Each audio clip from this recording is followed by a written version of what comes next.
Elas foram fonte de alimento dos primeiros habitantes do Brasil, os índios. Fazem parte da cultura brasileira, na música, na poesia.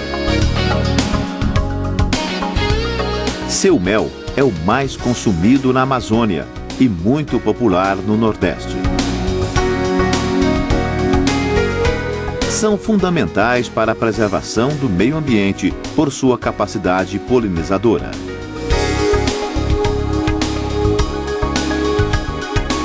Podem ser criadas racionalmente para a conservação e também para a produção comercial de mel.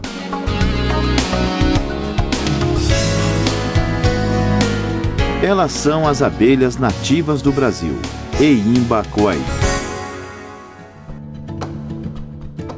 As abelhas mais conhecidas no Brasil não são as nativas do nosso território.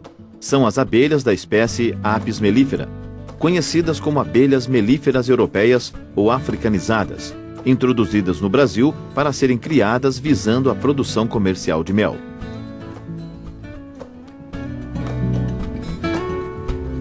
Nem todos conhecem as nossas abelhas nativas, como a jataí, uma das menores abelhas nativas brasileiras, que não tem ferrão e produz um mel delicioso. Ou a uruçu, uma espécie cuja técnica de criação, como no caso da jataí, está em boa parte desenvolvida. É produtora de um mel que tem grande aceitação de mercado e alcança altos preços. Existem algumas diferenças entre as abelhas brasileiras e as europeias e africanas.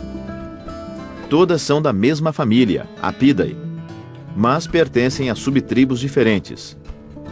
Apina, no caso das abelhas com ferrão, e meliponina, no caso das abelhas sem ferrão. Além de terem ferrão atrofiado, o que as impossibilita de ferroar, as abelhas nativas do Brasil constroem seus favos de cria horizontalmente, enquanto os favos das apis são verticais. Elas armazenam mel e pólen em potes e não em favos.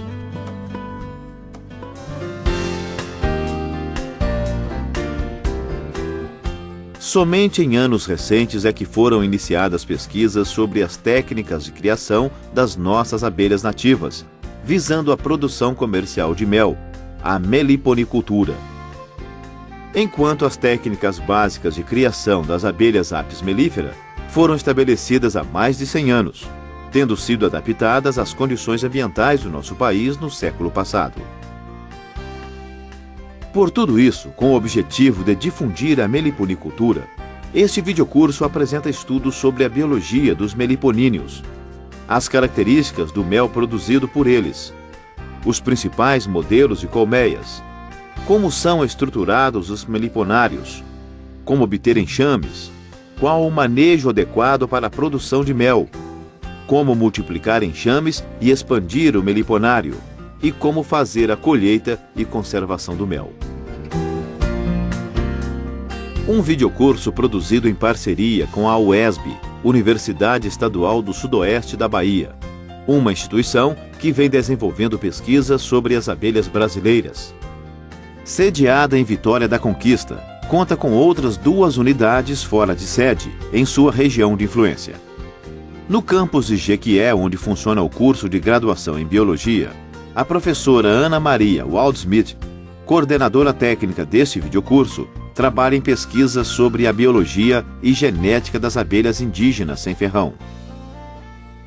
A criação comercial dessas abelhas ainda é incipiente no Brasil. Há poucas décadas realmente que começaram a surgir pesquisadores que voltaram realmente os seus trabalhos em termos de manejo das colmeias, por causa do número muito grande de espécies de abelhas sem ferrão que existem no Brasil, e cada espécie tem a estrutura, a arquitetura do ninho diferente, né? Nós temos hoje no Brasil nas Américas, mais de 300 espécies de abelhas sem ferrão. E cada uma tem a sua arquitetura do ninho, locais de nidificação diferentes. Então, o manejo dessas abelhas é bastante diferenciado. E hoje ainda as pessoas criam essas abelhas por hobby, né? As mantêm em apartamentos, elas são criadas em sítios, fazendas, sempre próximas às sedes. Agora, se for uma criação comercial, aí sim o indivíduo tem que se preocupar mais com relação ao manejo dessas abelhas e fazer cursos, né, exatamente para aprender a trabalhar com elas e sempre visando o objetivo. Se o objetivo for produção de mel, então ele tem que criar essas abelhas em uma colônia adequada para a produção de mel. Se for pólen, idem, né? Então depende muito do objetivo, do porquê que aquele indivíduo, do porquê que aquela pessoa está criando aquela espécie de abelha, né? E qualquer pessoa pode criá-las. O manuseio é fácil, agora tem que entender um pouco sobre a biologia para você não levar aquela colônia à morte.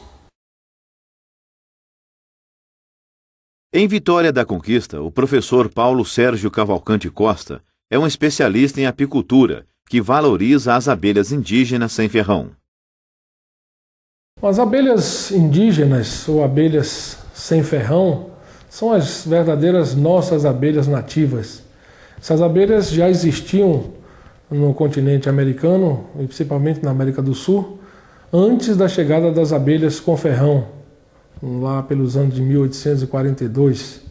Então, verdadeiramente, as nossas abelhas. Essas abelhas são abelhas que não produzem tanto quanto as abelhas com ferrão ou as abelhas do gênero Apis. No entanto, elas têm o potencial grande de polinização, que no caso é a preservação da natureza propriamente dita, preservação das plantas, e também tem um potencial comercial do seu produto, do seu mel. O seu mel é um pouco diferenciado do mel das abelhas Apis por ser um mel mais fluido, um mel que não tem um conteúdo adocicado tanto quanto o mel da Apis, e é um mel que é vendido por 3, 4, 5 vezes mais o preço do que é vendido o preço do mel da Apis. Então tem um potencial comercial, tem um potencial de preservação. No entanto, essas abelhas têm sido bastante prejudicadas por serem abelhas que não possuem um sistema de proteção como o das abelhas Apis, através do ferrão, e por isso mesmo são abelhas fáceis de serem predadas. E com os desmatamentos e com os predadores, os furadores de abelha, essas abelhas têm sido exterminadas de várias regiões do Brasil. Daí a importância de chamarmos a atenção sobre a preservação dessas abelhas, tanto na criação comercial, em meliponários, quanto na preservação dessas abelhas no seu habitat natural.